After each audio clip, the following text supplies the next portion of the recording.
Vous êtes, mesdames et messieurs, sur NCA, la nouvelle chaîne africaine. Il fait partie des Africains qui bâtissent et développent des écosystèmes technologiques sur le continent.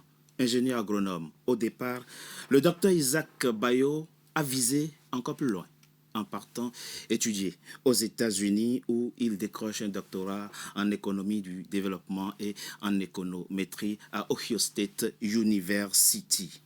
Investi dans l'expertise en intelligence artificielle, il retourne fonder dans sa Côte d'Ivoire natale Future Afrique IA, une start-up en plein développement.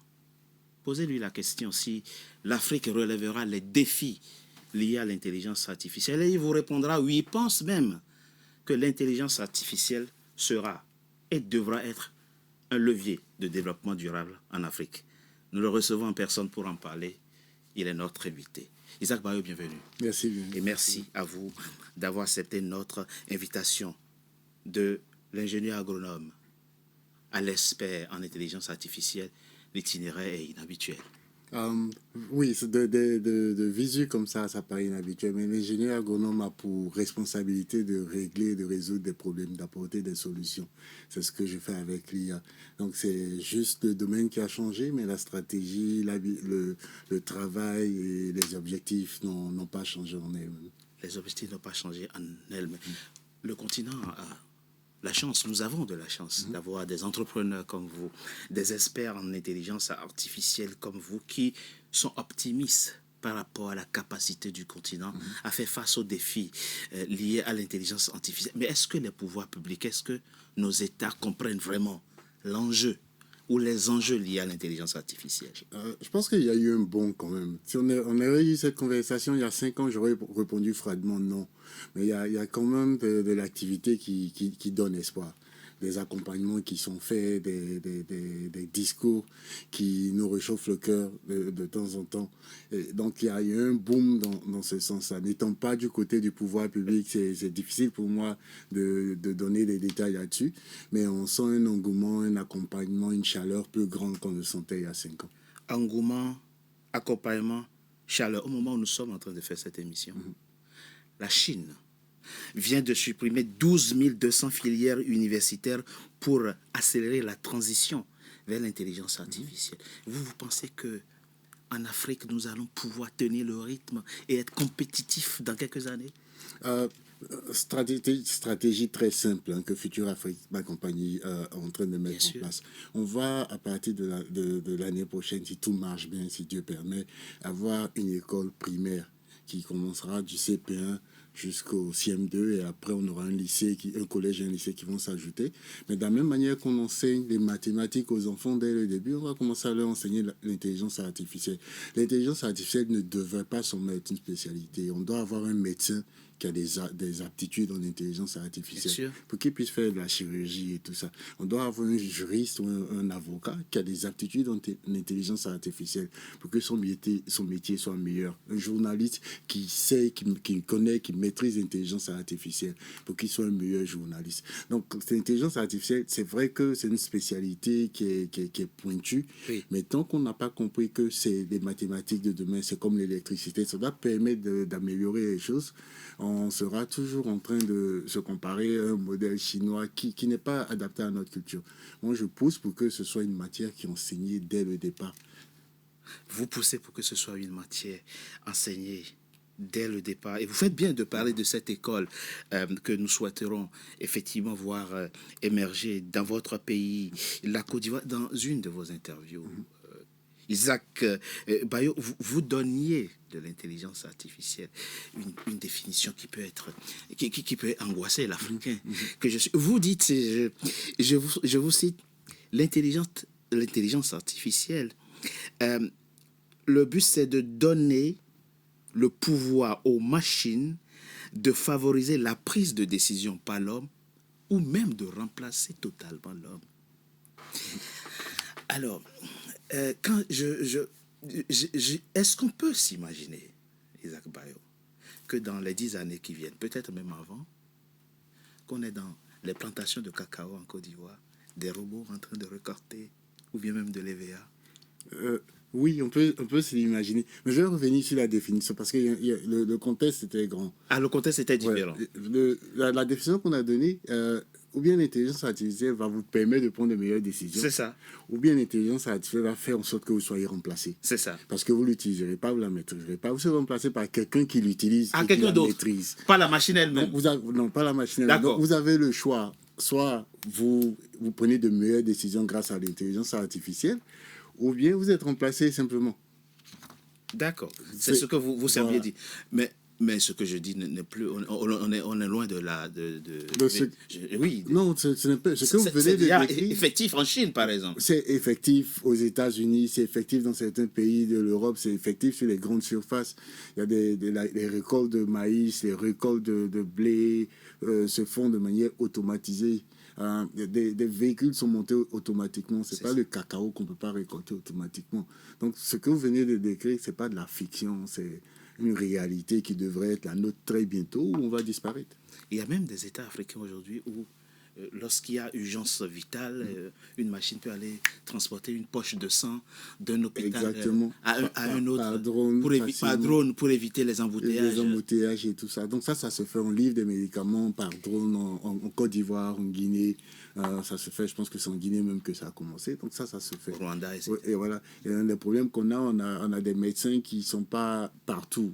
Les spécialistes ne sont pas partout. Si on avance avec la télémédecine et la téléchirurgie, on n'est pas obligé d'avoir un médecin partout, à tout moment. Donc nos problèmes, par exemple, d'accès à la médecine, d'accès aux spécialistes, on peut les résoudre avec l'intelligence artificielle. Future Afrique, IA, votre start-up.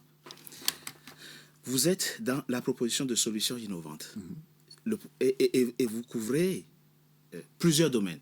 Santé, agriculture, éducation, transport, etc. Une véritable révolution se prépare sur le continent, alors? C'est une évolution plutôt. Parce que beaucoup plus qu'une révolution, je pense que c'est une évolution. Ça commence par les prises de conscience de il faut qu'on s'y mette. Future Afrique était créé en 2018. Et en 2018, on a mis intelligence artificielle dans le nom de la compagnie IA. Donc le IA, c'est pour intelligence artificielle. Depuis 2018, on est en train de pousser pour que ce soit pris en compte. Et il y a l'un de mes associés qui me disait, si on avait eu la chance d'être écouté en 2018, qu'est-ce qu'on aurait pu faire? Où est-ce qu'on serait aujourd'hui en 2026? Voilà, en 2026. Donc, c'est une évolution qui prend son temps. Mais arrivé un moment, il faut qu'on arrive au tipping point. On arrive à un point où on se dit, OK, il faut qu'on investisse, il faut qu'on se mette dedans entièrement. Donc, notre santé en dépend, notre écosystème santé, notre écosystème d'éducation et tout. Un exemple que j'aime donner, c'est, vous savez combien d'ingénieurs l'Afrique a perdu seulement parce qu'ils ne parlaient pas soit français ou anglais. Parce qu'on explique aux enfants les mathématiques dans une langue qui est souvent une barrière pour eux. Donc, pour comprendre les notions de mathématiques, il faut d'abord comprendre la langue du colon, soit le français et l'anglais, avant de comprendre les notions. Ça, c'est un handicap. C'est un handicap. Il faut, et c'est intéressant ce que vous dites. Et des études ont déjà d'ailleurs révélé la difficulté qu'il y a pour certains enfants à assimiler les mathématiques quand elles sont enseignées en français ou en anglais. Et je crois qu'il y a même eu une étude expérimentale en Bambara où les enfants comprennent mieux les mathématiques en Bambara plutôt qu'en français. Exactement. Et on a notre plateforme qu'on a développée, notre modèle de langage, IRI, qui est capable de vous expliquer dans les 3 langues qu'on a actuellement, le BT, le Baoulé et le Dula, qui sont des langues ivoiriennes, des mathématiques, des sciences, de la physique nucléaire, mais dans un concept qui est hyper simplifié, mais dans la langue même avec des images et tout. J'ai dit, Future Afrique, IA propose des solutions dans plusieurs domaines. On a parlé d'éducation, on a parlé de la santé. Quand on prend un domaine comme l'agriculture, et si on considère que ce que je venais de dire n'est pas un pur rêve, une rêverie, et que ça va être réalité, c'est-à-dire pour des raisons de rentabilité, faire certains travaux champêtres par des robots. Et quand on sait qu'on va être 2 milliards bientôt, comment on fait pour occuper, puisque en ce moment, l'agriculture est le domaine qui emploie l'essentiel de la main-d'œuvre active sur le continent. Si on fait intervenir des machines, comment on fera pour occuper ceux qui travaillent en ce moment dans ce domaine? D'accord. Les machines, on leur donne des tâches pénibles. Par exemple, la parcelle et le bord champ, et je prends le cacao, par exemple, il faut transporter du champ au bord champ, il faut transporter du bord champ à l'entrepôt. Et puis, on a la population agricole en Afrique. C'est vrai qu'on a beaucoup de jeunes, mais c'est les adultes et puis les personnes de certain âge qui sont restés à la terre. Donc ça, c'est hyper pénible. Voilà ce qu'on va demander aux robots de faire. Et quand travailler en agriculture, ça ne veut pas dire forcément être dans la récolte de semences. Il faut réparer ces robots-là, il faut les entretenir, il faut savoir les programmer. Donc tous ceux qui font ça, qui vont apprendre ça, seront dans l'agriculture. Ils sont en train de travailler dans l'agriculture, mais ils seront en train de faire quelque chose d'autre. Où leur intellectuel sera mis à contribution par rapport à leur force physique. Donc, une répartition intelligente des tâches entre la machine et l'homme. Futur Afrique, à quoi s'attendre dans les années qui viennent avec Futur Afrique? Non. Technologie. Non, on rêve grand, on rêve hyper grand. On a nos ambitions, on peur de nos rêves. Parce que nos rêves sont tellement grands. On espère arriver d'abord avec l'école. Pour moi, c'est la clé. Mettre en place cette école-là, ça va ouvrir la voie à beaucoup de choses. En matière de formation, il y a un grand besoin en connaissance. C'est quoi l'intelligence artificielle? C'est quoi les risques? C'est quoi les limites? Et tout ça. Et ça, c'est au niveau de l'administration publique. Donc, on a un plan de formation qu'on fait avec un organisme international sur la formation des agents du secteur public sur l'éthique de l'intelligence artificielle. Et là, ça avance très bien. Ce dont on rêve, ce que vous avez décrit, c'est ce dont on rêve. Comment y arriver? C'est avec la robotique, c'est avec le médecin, c'est avec l'ingénieur agronome qui va dire le robot, qui va nous permettre au robot de savoir quelle cabosse de cacao cueillir ou pas, de pouvoir identifier les maladies quand il se promène dans la parcelle, et puis proposer des solutions à l'agriculteur directement dans une langue qui comprend directement sur la parcelle. Donc, c'est offrir à l'agriculteur, offrir à la femme qui est enceinte, qui doit avoir un médecin, mais qui a besoin d'un traducteur, et puis ça pose problème, offrir des solutions que ces personnes-là n'auront pas s'il n'y a pas d'intelligence artificielle. Toutes ces ambitions nécessitent des investissements colossaux. L'environnement est propice à la mobilisation des investissements nécessaires à l'atteinte des objectifs que vous définissez. Non, ça je peux répondre directement. L'environnement n'est pas propice. C'est l'une de nos batailles les plus féroces. Parce que chaque fois on nous demande de nous associer à un des grands déjà. C'est ça. Et puis la réponse que je donne, c'est moi je les vois en concurrent. C'est ça. Ce sont mes concurrents. Bon, c'est vrai que vous avez travaillé avec certains d'entre eux quand vous étiez aux États-Unis. Exactement.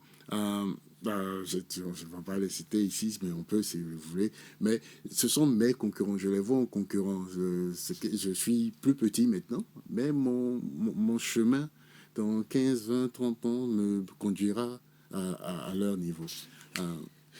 Une question très rapidement pour finir. Par rapport à nos datas, à nos données, aujourd'hui, tout est numérisé, digitalisé. Issa Bayo, est-ce que nous sommes protégés sur le continent? Non, ça c'est une question simple. Parce que, on a très peu de data centers de type mondial, aux normes internationales. Donc, on les a hébergés principalement dans les autres pays. La question de souveraineté, parce que je pense que c'est ce que vous dites, elle est beaucoup plus poussée que ça. On peut protéger nos données, on peut les garder sur notre territoire, mais on les garde sur des serveurs qu'on n'a pas fabriqués. C'est ça. Donc, idéalement, on est en train de se battre pour ramener, moi, les données, c'est comme des diamants, c'est de l'or. On veut ramener notre or chez nous, on va les mettre dans le coffre-fort qu'on n'a pas fabriqué, dont on n'est pas les seuls à avoir les clés. Donc, le combat de la souveraineté, il est beaucoup plus grand que le rapatriement de nos données ou la sauvegarde de nos données. Dans quel pays africain, aujourd'hui, on produit des serveurs de bout en bout? Dans quel pays africain on produit le téléphone que tout le monde utilise, un smartphone? Quel pays africain peut dire j'ai fait mon smartphone de bout en bout? Allons plus loin. La souris de l'ordinateur. Où est-ce qu'on fabrique ça? C'est vrai qu'on va ramener les débats à la pointe, c'est ce qu'on voit, c'est ce qui buzz et tout. Mais le débat de la souveraineté commence. Numérique, la souveraineté numérique commence avec ces outils informatiques-là, à la formation et puis aux données à la fin. Les données ne sont que des choses qui sont produites à partir de ces outils-là. Oui. Comment est-ce qu'on commence à contrôler C'est tout quoi ça? la réponse à cette question? Pire encore, ce sont certaines puissances qui financent l'informatisation, la digitalisation de nos données pour nous. Et donc, qui envoient les techniciens, les experts, qui ne sont pas africains. Au fond, il y a une vulnérabilité évidente. Comment on y met fin?